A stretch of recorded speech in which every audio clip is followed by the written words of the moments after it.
Well, whether you're an old-timer to this channel or a newcomer, welcome to this reflection for Maundy Thursday.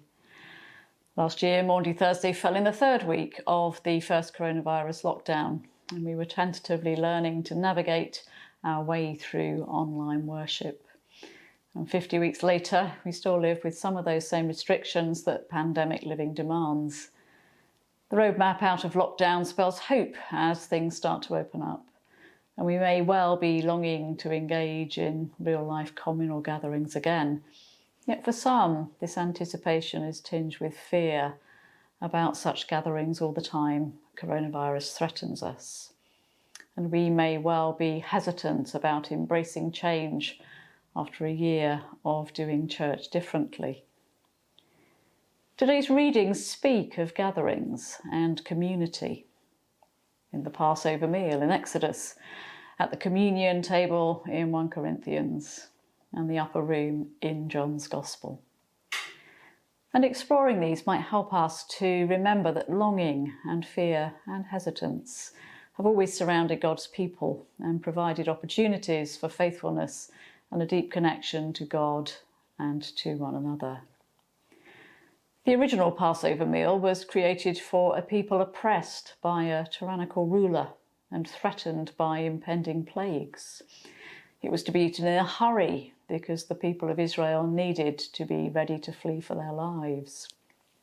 And the recipe for this meal was explicit. No master chef creativity allowed. Roasted lamb, bitter herbs, unleavened bread, each symbolic and prepared and eaten whilst ready for flight, sandals on and staff in hand. The Passover inaugurates a new history for the people of Israel, where God's protection and God's provision deliver them from slavery, oppression and hardship to their longed-for liberation and freedom.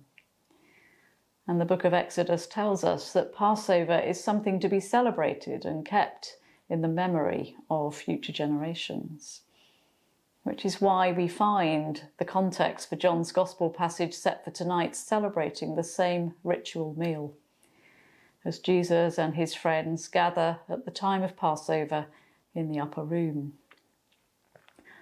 Like the people of Israel, and perhaps like us in these current times, they had their own reasons to feel afraid and isolated. The religious authorities were increasingly threatened by what Jesus was doing, and by the ways in which he was upsetting the status quo. And this memorial gathering is set against a backdrop of political danger, betrayal, and a future time of trial.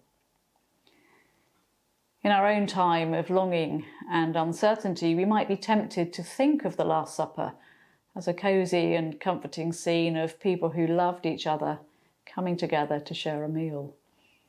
But we must remember that it was also a moment of grave danger, when the person who would betray Jesus to the authorities and the one who would deny him 3 times were right there with him. Jesus knew the extent to which he must suffer. Yet in the midst of all this, he showed his disciples what it meant to be a servant to other, and it issued in his new commandment to love as he loves. And as a gentle and loving host, he invites us today to become part of God's story that gathers history and the future promise in this present time, wherever we are. God has been present with us along our life's journey, and especially in this last year. And we can trust that he is with us this night and will be present as we go forward into COVID recovery mode with renewed confidence. In the upper room, the disciples struggled with the concept that grace would be revealed in suffering, that power would be displayed through weakness, or that glory would be disguised in humiliation. And it's only after the events of that first Good Friday, in light of the news of Christ's resurrection, that they begin to understand the mystery of God's presence in the world. And so in this second consecutive time of doing Maundy Thursday in virtual mode, we must draw on memory. not only of Passover and Upper Room, but of the Eucharistic prayer that has encouraged us to come to the table for strength and courage, as well as solace and comfort. As we await the time when we can engage once more in physical communion with God and with one another at the Lord's table, we are called to be patient and resolute, all the while heeding Christ's command to love and to serve others. For now, we share in the elements of communion in a spiritual sense, confident that although bread and wine don't touch our lips, God still has the power to nurture and transform our lives, our wills, and our spirits. No matter what's happening in the world this night, or in the weeks and months to come, we are always Christ's body, whether we're scattered or broken, whether we're longing or fearful or hesitant.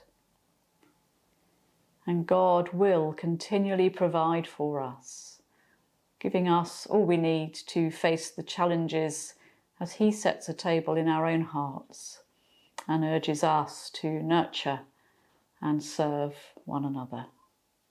Amen.